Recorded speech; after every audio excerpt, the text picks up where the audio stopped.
It is the trial of Eugen Weidmann and the story of the guillotine. So it's about as fun and interesting as a story that ends up in murder and execution can be. But let's go ahead and tell the story. It begins in July of 1937. A 22-year-old woman from a relatively well-to-do family in Brooklyn, New York, by the name of Jean de Koven, was on a tour of Europe, which was a common thing for women of a certain means to do in those days, in the 30s. She thought of herself as a ballet dancer, but she hadn't really danced very much. In fact, there was just one professional performance which she had done in elementary school, and yet she still imagined herself as a dancer. And like many women in those days, she was probably looking for a suitable man to get married to and hadn't given a whole lot of thought to her career. In those days, you would not let a woman travel to Europe without a chaperone. And so her aunt, Mrs. Ida Sackheim, went along to Europe with her. And the two of them hit the streets of Europe together. And you can see them strolling around there. They arrived in Paris on their European tour in mid-July, July 19th. And they stayed at a very snazzy hotel called the Hotel Ambassador. And it's still there today, and you can go and visit it. And it happened to be the same hotel where Charles Lindbergh, who you see in the picture there, had stayed and celebrated after his successful transatlantic flight only a decade before this. And they actually named the bar of the hotel the Bar Lindbergh in his honor. So next time you're in Paris, you can go to the Bar Lindbergh and you can tell everybody the story that I'm about to tell you and creep them out. So on July 21st, 1937, Jean de Koven and her Aunt Ida are hanging out in the lobby of the hotel. And there's the lobby of the hotel today. And we'll just make it black and white so you can imagine it's the 30s. And we'll add Jean de Koven and her aunt in the hotel lobby so you can picture the whole thing as it happened. Now, this handsome young man is also in the lobby. And he is about to introduce himself as Siegfried. And he's going to tell them that his friends call him Bobby. But his real name is neither Bobby nor Siegfried. It is Eugen. And that always, for some reason, reminds me of the Beatles song, Rocky Raccoon. Her name was McGill, and she called herself Lil, but everyone knew her as Nancy. So Eugen Weidmann's just like that. Anyway, full name, Eugen Weidmann. He's 29. He is German. He's handsome, and he is out of money. And here is how he would later describe the events of that day in his own words. And I'll do a slight German accent just to add to the reality of it. All right, here we go. One afternoon, I was sitting in the sumptuous Grand Hotel Ambassador on the Boulevard Haussmann, lost in my thoughts, when I saw Jean, who was in the middle of the hall with her aunt, and they were discussing something. I wasn't really paying much attention to them, but when Jean came alone in my direction, I took a seat on a neighboring couch. I couldn't help looking at her more closely, and I was greatly surprised when she spoke to me. "Do you mind if I take your paper for a minute?" she said. Of course, I did not mind, and I quickly became interested in her because I was eager to get out of my financial difficulties in any way that I could. After an hour of conversation, I had sized her up. She was a young, romantic, sentimental American. She was in Paris for the very first time with the same ideas as thousands of young American girls, just like her. Adventure is waiting for you on every street corner. Every elegant young man with good manners is a Don Juan in disguise, a Prince Charming. And one eagerly accepts the first invitation in the hopes of having a romantic Parisian rendezvous. So, as you can see in the pictures there, obviously, this trope of the American woman in Paris is very much still with us, for those of you who watch Emily in Paris. So then Eugen Weidmann added the following line: "But it is often the most dangerous criminals who have the nicest suits." And that is a great line. Then he added, "Americans who go to Paris in search of adventures should never forget this." And as my mother likes to say, let that be a lesson to you. And as a matter of fact, my mother did one of these like tours of Europe in the early 50s, I think. And you bet, she was from Brooklyn too, you bet anything her parents probably said, remember what happened to Jean de Koven before she headed to Europe. All right, so what Jean and her Aunt Ida did not know was that Bobby, or Eugen, or Siegfried, was not the nice, handsome young man that he appeared to be. He was actually a psychopath, very much along the lines of what Professor Verhoeven was describing on Tuesday with respect to Leopold and Loeb. He had no empathy whatsoever, used people however he liked. Eugen Weidmann had been born in Frankfurt. He had committed a bunch of crimes in Germany, from theft to armed robbery, and then he'd ended up in Canada for a little while where he'd committed some more crimes. Then he went back to Europe, snuck into France with forged identity papers, and was at that time living in a villa in the Paris suburbs under the alias of Siegfried Sauerbrei. So here's the rest of Weidmann's account about what happened on that July day in 1937. While I was chatting with the young dancer, all sorts of ideas came into my head. What bothered me, though, was that I had been presented to her aunt under the alias which other people knew me by as well. If I was going to do some bad stuff, I was worried that things might turn out badly if the aunt remembered my name. So I decided not to do anything on that day. I made an appointment for the following day, and that would give me some time to think. The next day, I decided what to do. I would kidnap the dancer, and the aunt would pay a tidy sum to get her back. So I went back to the hotel and met Jean, and we decided to go to some nightclubs together. She was thrilled. I was less thrilled because I had to my name only 30 francs. So I had to come up with a way to get her to the villa before going out to any nightclubs. I told her a story that I'd loaned my car to a friend for an emergency, and that he had just sent me a telegram telling me that he would be back that night at 7 or 8. So in those days, obviously, before the days of cell phones, rich people used to send telegrams to each other as a way of communicating if a change in plans happened. So in the end, Weidmann is apparently able to convince Jean de Koven to go back to his villa under the pretense that he's going to be picking up the car from his friend that night. And then they'd be able to hit all the nightclubs afterwards once they got the car. Well, Jean de Koven was incredibly excited. She'd been traveling around Europe with Aunt Ida, who, as you saw, is not the most attractive person.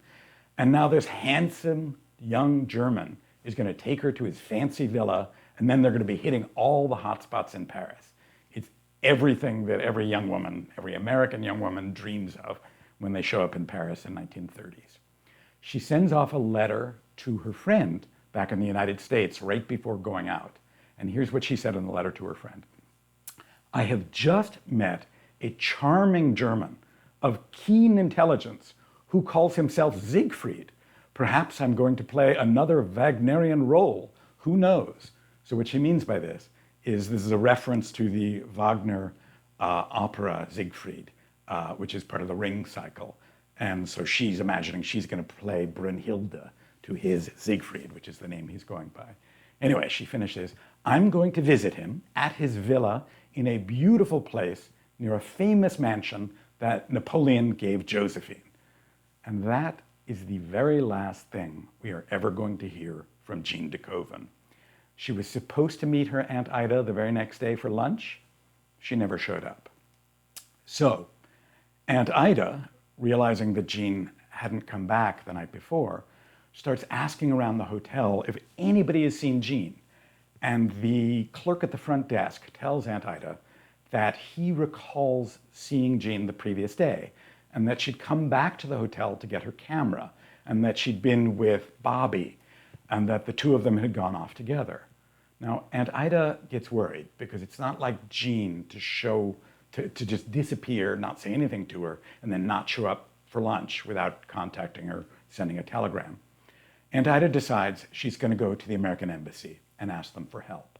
But the people at the American Embassy tell her, don't worry, Aunt Ida, these things happen all the time. Young American woman, a handsome, young, rich foreigner named Bobby or Siegfried. Doesn't take a genius to figure out what happened. So Aunt Ida goes back to the hotel, and then she gets a telegram from her niece. And the telegram says, don't worry, I'm all right. Letter will follow. So obviously, she doesn't know it's written by Bobby because she can't hear the German accent on the telegram, but we know it's written by Bobby. Anyway, she imagines it's written by Jean. She breathes a sigh of relief. Jean's okay. Then that night, she gets a letter. And here's what the letter says. Jean de Koven has been kidnapped and is being held prisoner for a ransom of $500. When you are ready to pay, put an advertisement in the New York Herald Tribune. Jean, please come back. Say nothing to the police. If we learn that you have put this business in their hands, we will break off negotiations and we will take her for a ride. You know how the Chicago bandits work. So obviously a letter written by Siegfried. But you can tell from the tone of the letter, he's been watching a lot of Al Capone gangster movies because he's kind of emulating the way they talk in his letters. Aunt Ida is terrified, but she does what she's told. She doesn't tell anybody. She puts the ad in the newspaper, Jean come home, and she gets a call on the 27th of July from a man with a German accent. And the man says, have you the money? She says, yes. And she was told she'd get another call. So the next day the phone rings. Have the money ready? And the taxi will come to the hotel and ask for you. Give the money to the taxi chauffeur and no funny business. So taxi comes to the hotel, but there's some confusion. And it looks like Aunt Ida might have tipped off the police after all. The taxi driver goes off with an envelope, but the envelope doesn't have any money in it. Some clever plan of the French police? We don't know. Anyway, the German caller phones again, and he's angry, and he warns Aunt Ida not to get the police involved. And now she's instructed to leave an envelope at a cafe. So she leaves the envelope at the cafe. The police watch the cafe, but nobody ever comes to pick up the envelope. So a week goes by. Aunt Ida and Jean's family back home are absolutely terrified. Nobody knows what's happened to her, even whether she's still alive. Then Aunt Ida gets a postcard. You thought yourself very clever in getting mixed up with the cops. This is the last warning. If you inform the police again, we will get rid of her. We give you 1 week to think things over. And up until this point, everybody had kept Jean's disappearance a secret. But it's around this time that traveler's checks start showing up at banks with Jean de Koven's forged signature on them. Now, you probably don't know what traveler's checks are, but it used to be, not that many years ago, that whenever people would go over to Europe, they would take these checks, issued mostly by American Express, but sometimes other companies, and you'd have one signature on the top, and then when you cash them, you write your signature on the bottom, and they compared that, and then gave you your money. So Jean de Koven had a whole bunch of traveler's checks, but somehow they're showing up all cashed, and it doesn't look like the same signature, but close enough so the bank gave the person the money. And they were all cashed in early August. So the decision is made at this point, now that these traveler's checks are showing up, that they are going to let the French newspapers know that Jean has been kidnapped. So at first, neither the papers or the police were sure what to make of this story. And the detail that Jean is a dancer seems to have given rise to a whole bunch of confusion, because dancers in Paris in the 1930s did not quite translate the same way to dancers in Brooklyn. So in 1930s Brooklyn, dancer meant this. And here's a picture of Jean de Koven in her dancing outfit. In 1930s Paris, dancer meant this. So in 1937, saying that you're a young dancer who had gone missing with a handsome young man didn't really sound like somebody had been kidnapped. So here's what one French newspaper said, and you can see the paper there. It says, quote, "It's been 15 days since Miss Jean de Koven has shown herself. It is assumed that she has eloped, but the possibility of criminal abduction is not entirely excluded." Here's another headline, and it's on the right side of the paper there. And it says, "The American dancer, colon, isn't she probably in the Côte d'Azur, in the south of France, with the mysterious Maurice?" I have no idea who the mysterious Maurice is, but it's just part of the crazy French, like, let's play with this story. Another French paper was more blunt, publishing the headline, quote, "American dancer runs away and tries to extort money from aunt." So you can tell exactly what the French are thinking. So anyway, it's around this time that Jean de Koven's brother shows up from New York. You can see him there on the left, to help Aunt Ida out. And they wander around town asking people whether they've seen Jean. The two of them try everything they can to try to move this investigation along and to try to get the police to take it seriously. But Jean's brother would later say that, quote, "The French police stubbornly refuse to believe that a kidnapping could occur in present-day France," unquote. So a few weeks go by, no fresh leads. And then on August 28th, the German man calls Aunt Ida again, and he says, "Jean de Koven is dead." So next several months, police continue to investigate, only really half believing that Jean de Koven has been kidnapped. And Aunt Ida and Jean's brother stay in Paris trying to make sure that something keeps happening, that somebody keeps looking for her. And the newspapers all during these months will report supposed Jean de Koven sightings. I saw her at the tourist office buying a postcard. I saw her at a cafe out in the northern part of Paris. Like almost every other day, there's like, see, she's not really abducted. I just saw her. But then on November 29th, 3 months later, something seemingly unrelated happens. Police find the body of a real estate agent named Raymond Le Saube in an empty villa in the suburb of Paris known as Saint-Cloud. And he has been shot in the back of the head, and his wallet is missing. But in his pocket, they found a visiting card from somebody named Herr Schott. So they track down this Herr Schott, because it's got the address and phone number on it, and Herr Schott actually has an alibi. He had nothing to do with the crime. But they asked him, okay, well, can you make a list of everybody you've given your calling card to over the last several months or year?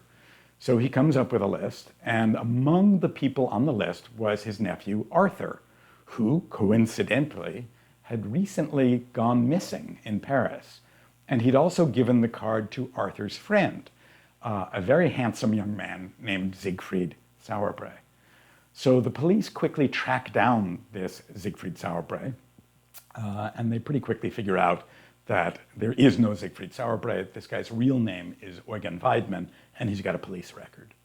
So posing as tax inspectors, they knock on the door of his villa in Saint-Cloud, and when they revealed who they were, Weidmann drew a revolver and started shooting, just like all those, movies, like, "Take that, capo."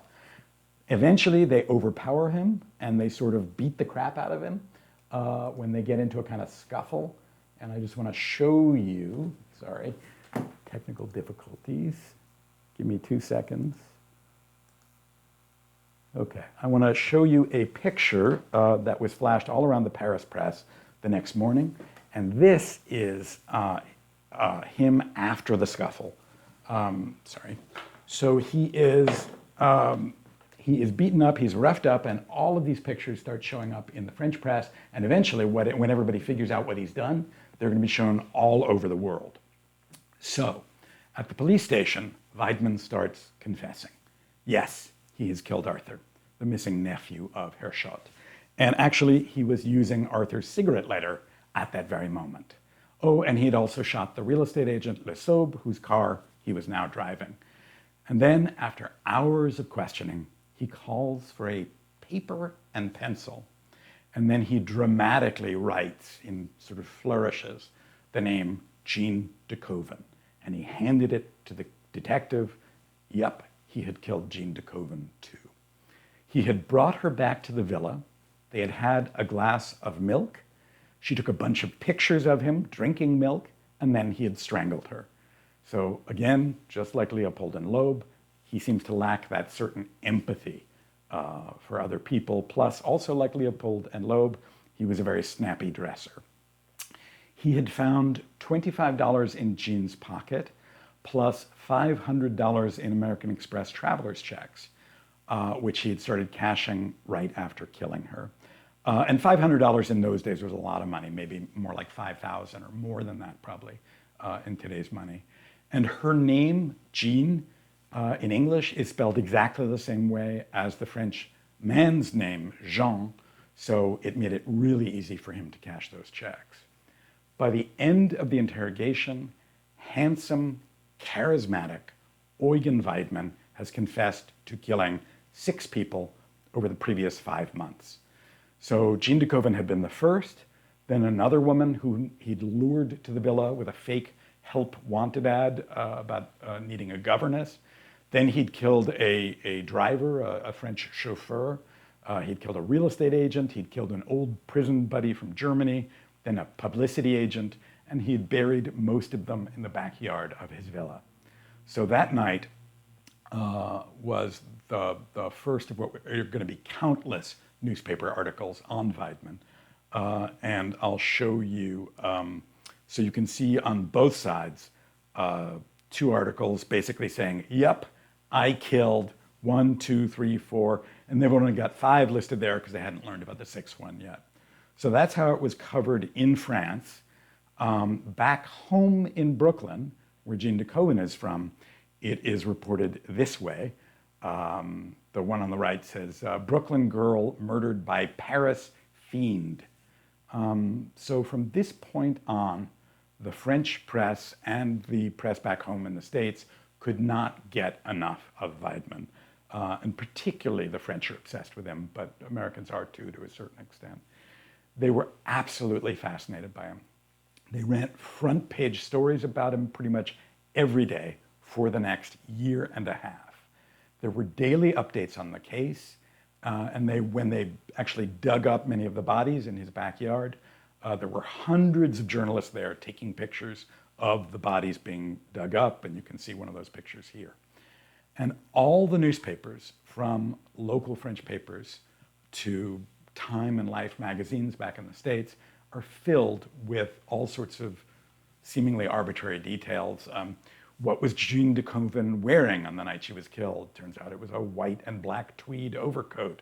All sorts of details about the camera that she was actually buried with. And this camera had pictures of Weidmann on it. And you can see on the pictures in the camera that they eventually developed and somebody leaked or sold to the press, you can see glasses of milk on the coffee table in the background. And all of this is only moments before he actually strangled her. And the French are totally obsessed with this. They're like, milk? Who drinks milk before strangling a woman? Like maybe wine or an aperitif, but milk?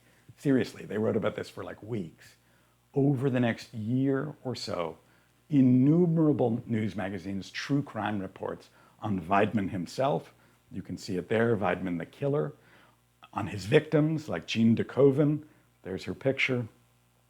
And once the trial got underway in March of 1939, the public fascination with all of this only increased. There were daily updates on the trial, and paparazzi are desperate to snap a picture of Weidmann. So here he is on his way to the courtroom, and they snap pictures inside the courtroom every chance they get. All he has to do is blink or turn his head, and everybody could hear the picture snapping. There he is in the courtroom. And here's another one of him in the courtroom. The fascination with Weidmann is so intense that even his own lawyer encouraged him to write his autobiography, which she would publish many years later as, quote, the authentic confessions of a killer. And it's from this book that I was reading at the beginning of the lecture, Weidmann's own account of his first meeting of Jean de Koven. And he loved talking about it and talking about himself. Here he is, incidentally, with his lawyer. And here she is making a final plea during the trial. And here is an 8x10 glossy of himself that he gave to his lawyer as a present. All right, so I want to take just a couple of minutes to put this into historical context, because this trial does not take place in a vacuum. Lots of things are happening that we should be aware of. The French fascination with crime is nothing new. And we've talked about this French obsession in earlier times. You remember I showed you this picture when Cartouche was caught in the 18th century, and they put on an immediate musical comedy about it. So there's nothing sort of particularly unusual about the French fascination with Weidmann in terms of his, their fascination with criminals in general.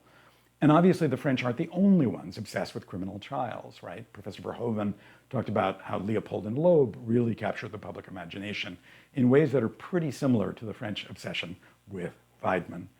But there's something just a little bit strange about this case, and its timing. And I want to show you a timeline of what is happening in the quote-unquote real world when all of this is taking place. So here we go. December 1937, Weidmann is arrested. March 1938, Hitler annexes Austria.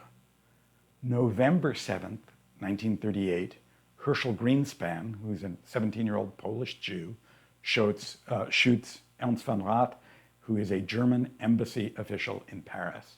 And it turns out that Greenspan's parents had been deported from Germany and had not been allowed to enter into Poland, and were stuck in a kind of no man's land between the two countries.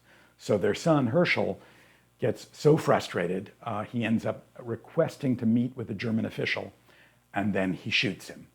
And what happens is the Nazis use Greenspan, who is a German Jew, his killing of a Nazi official, as the pretext to launch what is known as Kristallnacht, which happens, I believe, the 8th and 9th, the 9th and 10th of November, 1938. And this is when synagogues are destroyed all across Germany and Austria and the annexed parts of the Czech lands. Windows are smashed at 7,500 Jewish-owned businesses. Cemeteries are desecrated.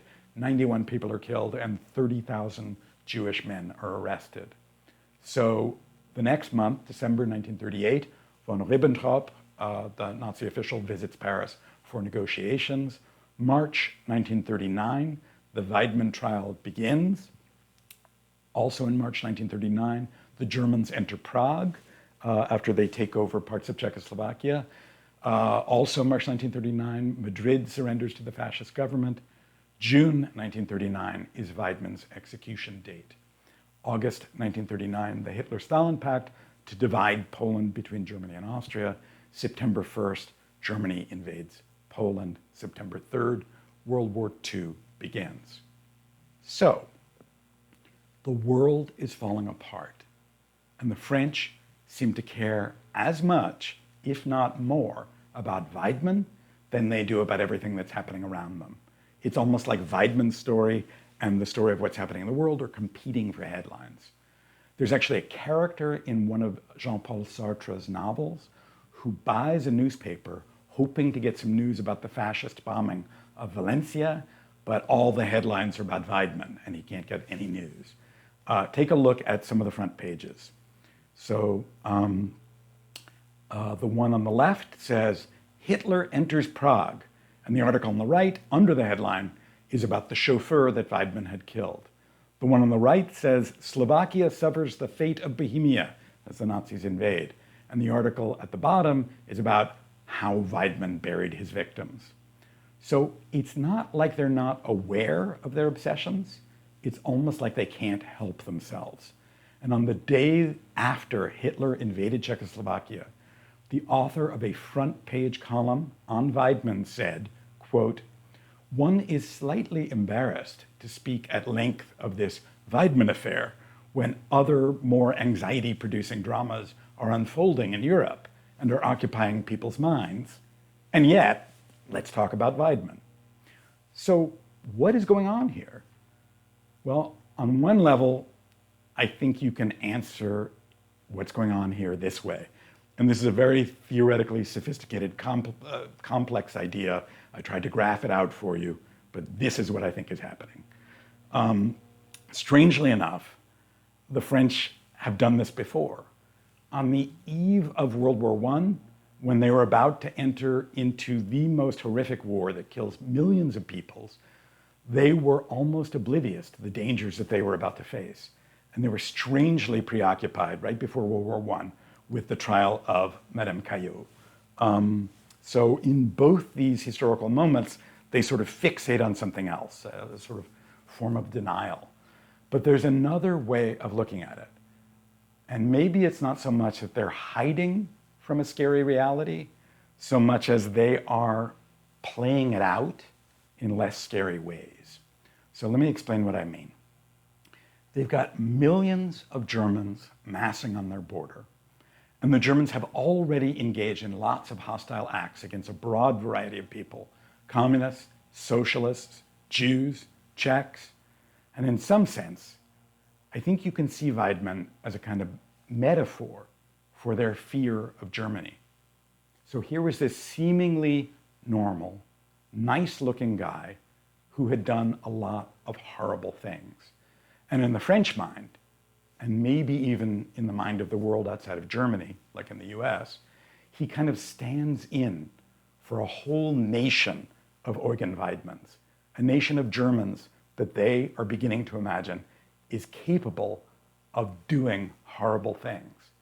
A nation that, incidentally, also wore very nice suits, designed actually by Hugo Boss. So you can see how Weidmann is a metaphor for Nazi Germany when you look at the writings of a well-known French popular author named Colette. And there she is. She was hired by a French newspaper to report on the Weidmann trial. And incidentally, she would later write the novel Gigi, which would be made into a Broadway musical starring Maurice Chevalier, as well as a Hollywood movie, also, I think, starring Maurice Chevalier. Colette is absolutely fascinated by Weidmann, and she compares him to the vampire in the German film The Cabinet of Dr. Caligari. And if you look, there really is an uncanny resemblance between Weidmann and the vampire in that movie. So listen to the words of Colette, and this is going to tell you something about the anxiety that they're all feeling. Not only about Weidmann, but about the Germans who are sort of poised on their doorstep, about to invade.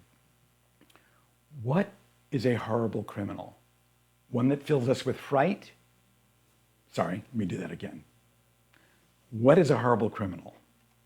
Answer: one that fills us with fright.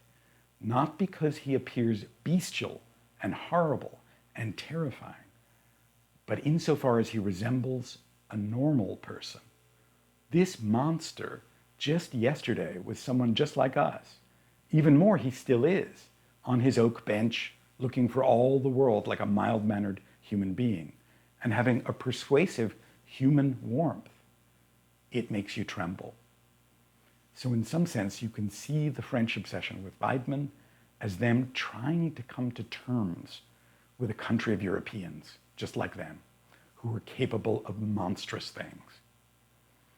And in fact, in the trial itself, the defense attorneys tried to argue that Weidmann's barbaric instincts could be explained by the barbaric history of the German people.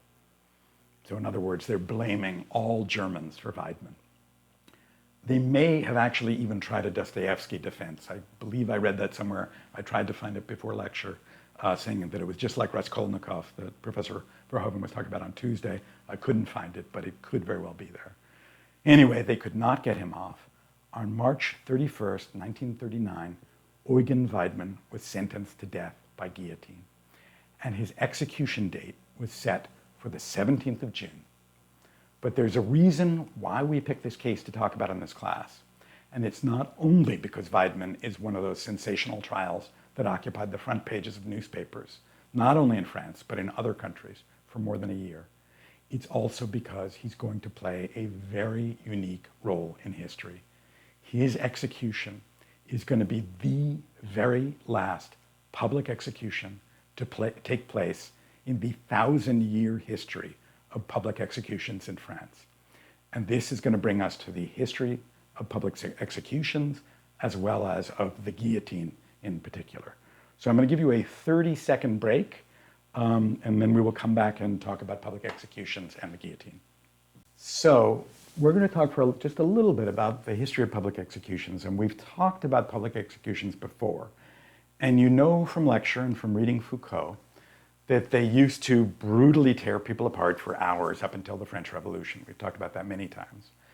And we talked last week about, in the Dreyfus lecture, about how Jews were granted civil rights during the French Revolution. I had mentioned that at the same time, or actually before Jews were granted civil rights, certain professions that had been despised before the French Revolution, that they were also granted civil rights.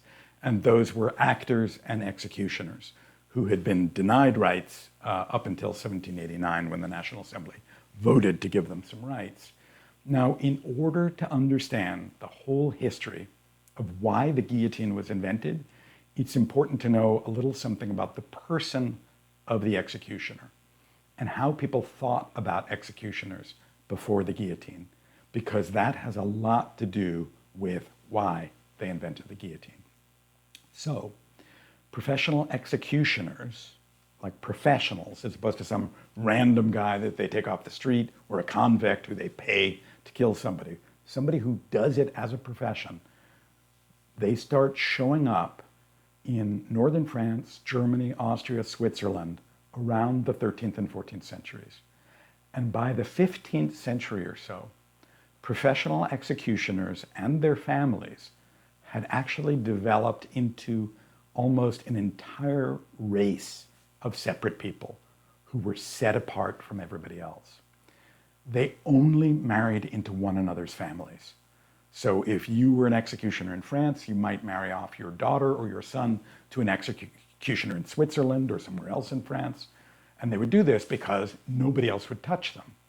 Nobody else, if you married into the family of an executioner, you and your children and your children's children are destined to be executioners from then on.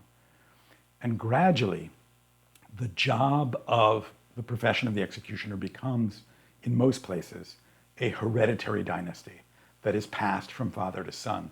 So just like when a king dies, the little dauphin becomes the next king. If an executioner dies, a baby can become the next executioner.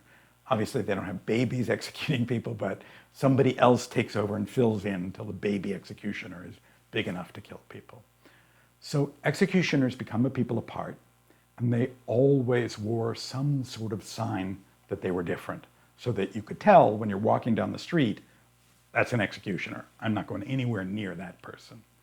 Now, I know that many of you think that executioners in the Middle Ages look like this,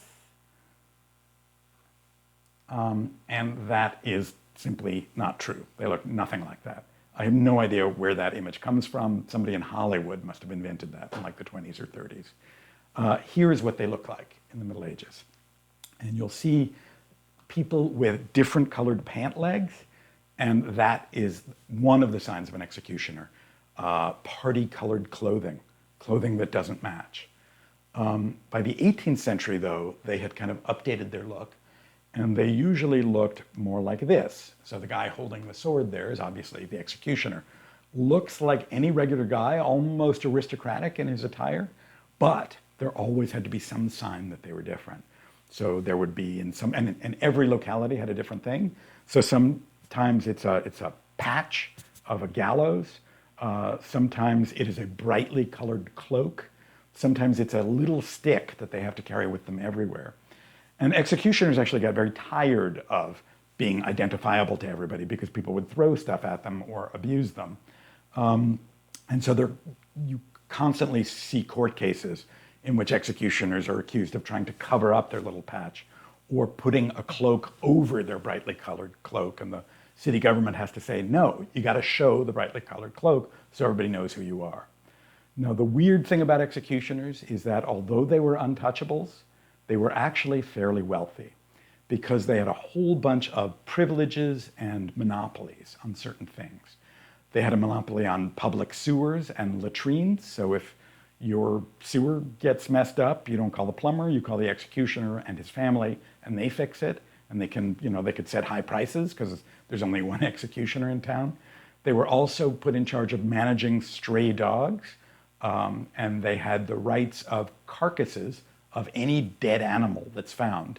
And the skins were actually pretty lucrative, and they could sell those. They were in charge in many places of policing other outcasts, so they could exact a tribute in many communities from lepers and Jews and prostitutes who would have to pay the executioner for the right to live in a certain place.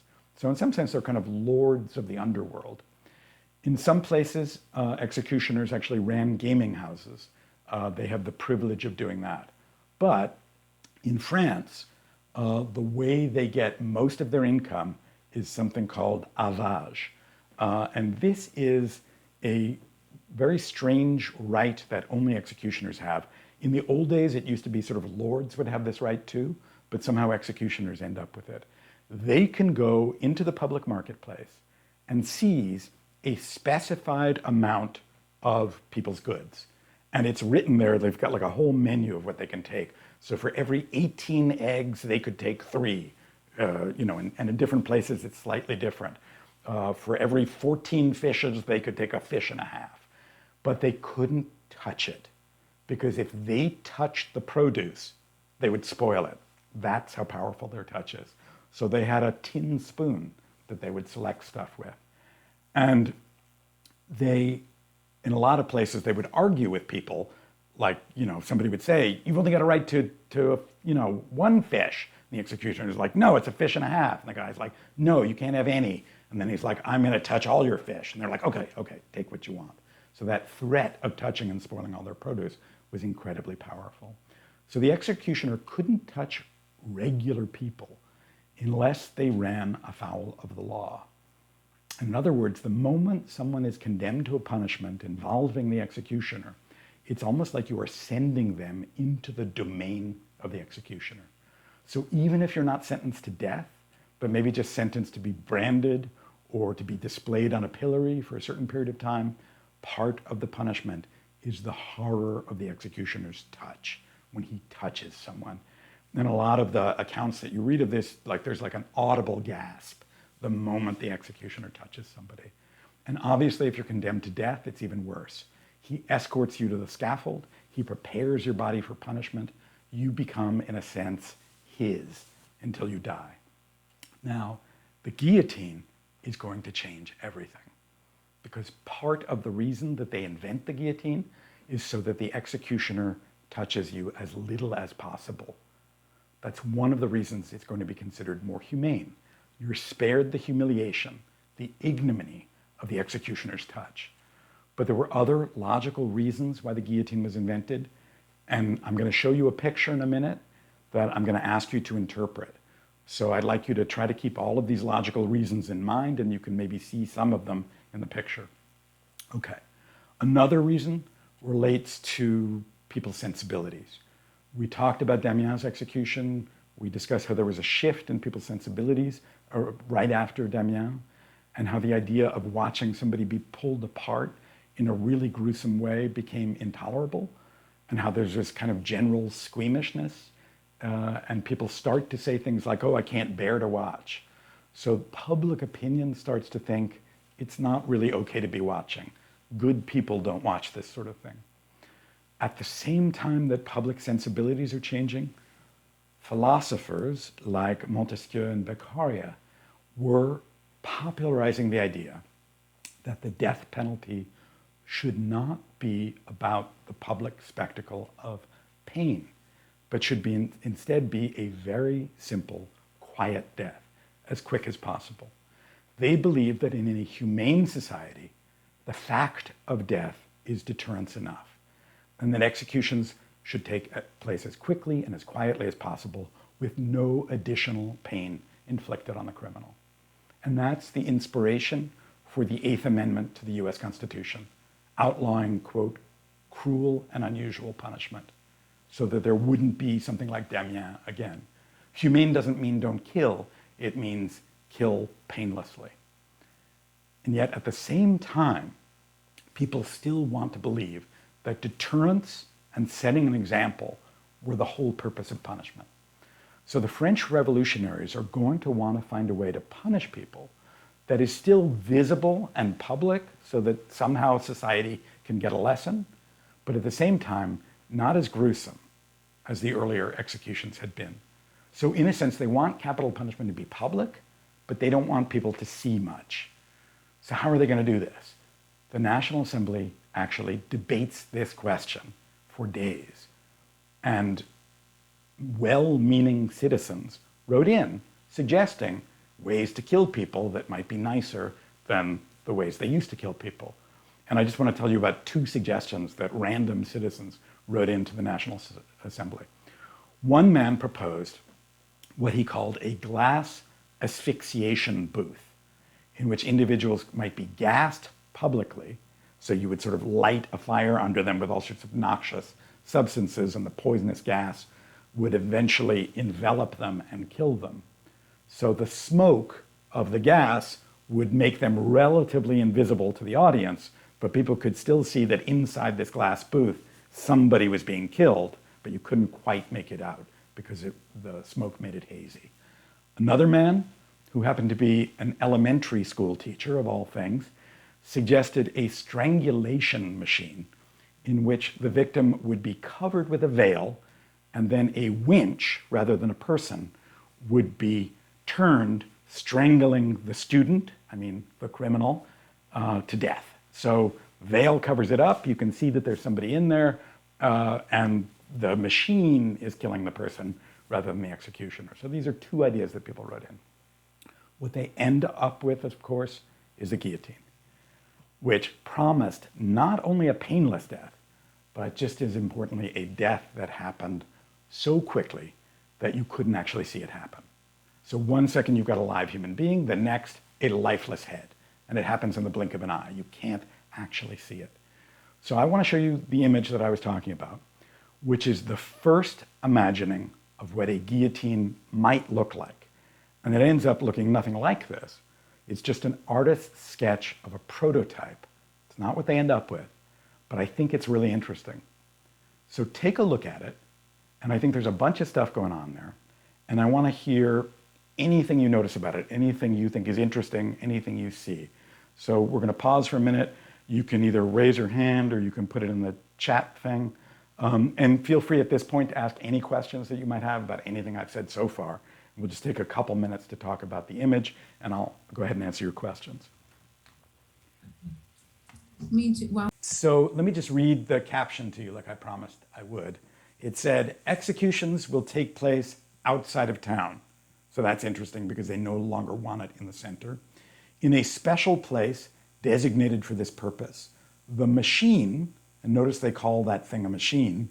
So in other words, a man isn't killing somebody, the machine is. In this picture, the executioner just cuts the cord. It'll be different, you'll see in the real guillotine. The machine will be surrounded by barricades to prevent people from approaching.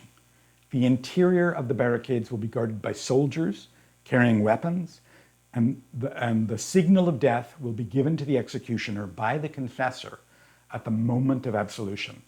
The executioner, averting his eyes, will cut the cord with his saber. So there's the part that Peter was talking about, like even the executioner is instructed to look away.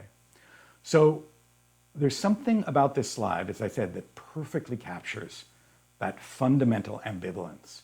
They wanted it to be public, they wanted people to learn a lesson from it, but they also didn't want people to really be able to see it. They didn't want people to gawk, because maybe if you really like to watch people die, you might be learning the wrong lesson. And so what they eventually came up with was a machine, which will look familiar to most of you. And this has several advantages over the old way of killing people. So for one, the executioner's only job is to pull the string. No contact at the moment of death. Nothing touches the person. They just pull the string. And two, It happened so quickly that they thought death would be instantaneous and the condemned would feel absolutely no pain whatsoever. So the guy whose original brainchild it was to invent the guillotine, he didn't actually invent it, but he just thought up, like, shouldn't we have a machine, is this guy, Guillotine, who was a doctor and a member of the National Assembly. And when he proposed the idea to the National Assembly, his actual speech was lost, but the newspapers sort of wrote it up, and you got lots of different versions about what he may have said. One newspaper reported that he said, "With my machine, I will make your head fly off in the blink of an eye, and you will suffer no more." And another newspaper quoted him as saying, "The punishment which I have invented is so gentle that one would not know what to make of it if one had not expected to die, and one would think that one had felt but a light, cool breeze upon the neck." So part of the rationale for the guillotine as a humane instrument of punishment was that the condemned would not feel any pain. It is humane slaughter, makes us all feel better. But the other part, which they didn't talk about quite as much, but which was every bit as important, was that the whole thing happened so quickly that it was impossible to see the moment of death. And they thought that it would be less likely that people would flock to executions for fun because there wouldn't actually be much to see. And when they tried out the new invention of the guillotine for the very first time, they tried it out on a man named Le Pelletier, who was a thief, and the first execution by guillotine happened April 25th, 1792. And the crowd was incredibly excited to see this new machine in action. Lots of people show up, and what happens? It's over before anybody could see anything. And the crowd was incredibly disappointed, and they sort of marched through the streets singing, "Give us back our wooden gallows," because they wanted the old style back, because this wasn't that much fun to watch. But in the end, as you know, guillotines did become something of a spectacle. And this is everybody showing up to watch Louis be executed. Hundreds of thousands of people would come, partly because of its novelty, partly because of who was being executed, and also because the guillotine seemed to embody many of the ideals of the radical revolution for many people. And there's actually something of a guillotine craze, where people have fruit slicers in the form of a guillotine, as well as earrings that look like a guillotine during the radical moment of the French Revolution. After the revolution, something really interesting takes place, which highlights the inherent contradictions of the guillotine and the ambivalent feelings that people have about it. The government still wanted executions to be public, but they want to make them harder for people to see. So one of the first things they do, and we saw that in the image, in the caption of the image, they're going to move executions outside the center of the city.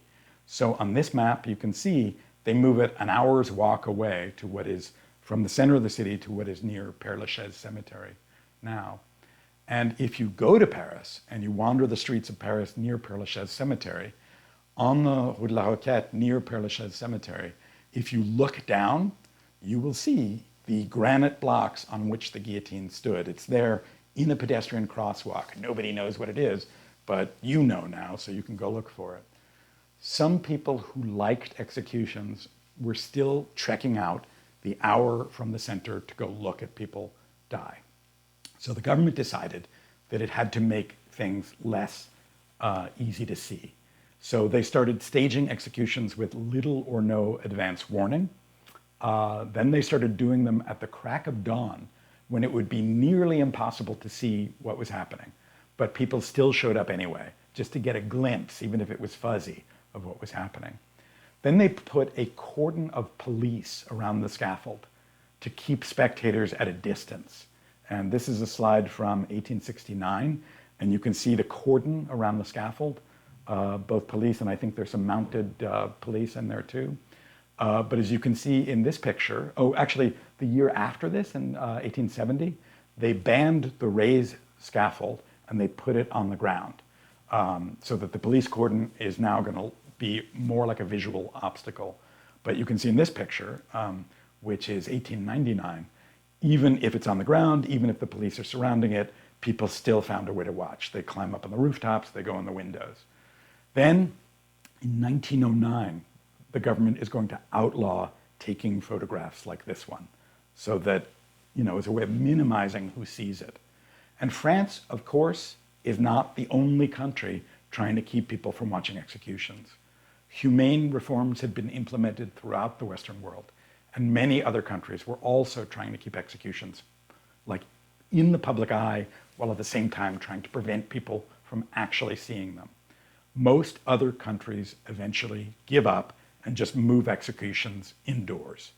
The majority of German states made executions non-public, behind closed doors, in the 1850s. Britain ended public executions in 1868. Most American states ended public executions around the turn of the 20th century. So France is one of the few countries that is still performing executions in public when it came time to execute Weidmann in 1939. All right, so let's go ahead and talk about Weidmann's execution, and then hopefully there'll be a couple of minutes for questions. All right, here is what is happening on the day of Weidmann's execution. The old executioner, who had done this many times before, had just died, and the new executioner had never before performed an execution. And there was a bunch of delays as he got everything ready, and he got confused about the time, something about a difference between daylight time and legal time. It was 4:30 in the morning when they opened the prison doors to take Weidmann out. And because it was mid-June, it was one of the longest days of the year. So actually almost broad daylight. So people who had been gathering there all night long to catch a glimpse were able to take really clear pictures. Even though it was technically illegal, a lot of people snuck cameras. From the moment that they opened the prison door to the moment that they put Weidmann on the guillotine and chopped off his head, only 2 minutes went by. But onlookers and journalists managed to snap hundreds of pictures. I'll just show you 3 of them. Here's one as he's leaving the prison. Here's 2, a sort of bird's eye view. And here's 3 moments before he's about to be killed. And these are splashed all over the world. Paris Match, Life magazine, Time magazine, all carried these pictures. And when you read Camus' The Stranger in 2 weeks, the protagonist in the story actually mentions this very picture. The government is going to later claim that there had been scandalous scenes that took place, that women had come by the hundreds to see the handsome strangler. And there were even rumors that some of the women had overrun the police barricades and to dip their handkerchiefs in the blood. There were also reports of rowdy crowds going from cafe to cafe, drinking and singing and eating sandwiches. These reports are probably greatly exaggerated. In truth, best guess is there may be about 300 relatively well-behaved spectators. So why was this the last execution in France? Why did this execution provoke a presidential order to make all executions private, to forbid all spectators, and end 1,000 years of public executions in France? Why is it going to be against the law from this moment on, not only to watch an execution or take a picture of one, but even to describe an execution in words? And here's why. Because somebody snuck in a movie camera, and there was enough daylight to film the entire thing. So governments could try to stop people from seeing executions, but with portable movie cameras, there was now the prospect that spectators could watch an execution over and over and over again, long into the future. And with a movie camera instead of a photograph, you can stop the film and see the moment of death and replay it. In fact, if you like that sort of thing and you're curious, you can go to YouTube and see it yourself. There are thousands of postings of Weidmann's execution on YouTube. This one has 839 likes. Don't know why. I won't show it because that would be creepy, but you are welcome to look it up. So in some sense, technology killed public executions. Governments had been willing to tolerate the kind of momentary embarrassment of being caught in the act of killing somebody because they believed in the value of deterrence by spectacle. But now an execution could be played over and over again. And momentary embarrassment on the part of the government became kind of perpetual embarrassment. And you could catch the exact moment. So governments chose to hide executions. So take a look at this. On the pre-modern side and on the modern side, right? Pre-modern, you've got trials are private. On the modern side, you've got trials are public. So people go from being obsessed with executions to obsessed with watching the trials. You go from executions are public, the whole point is the spectacle, to executions are private, spectators and pictures are absolutely forbidden. And you go from executions are all about pain, and that's the purpose of them, to executions are all about death without pain.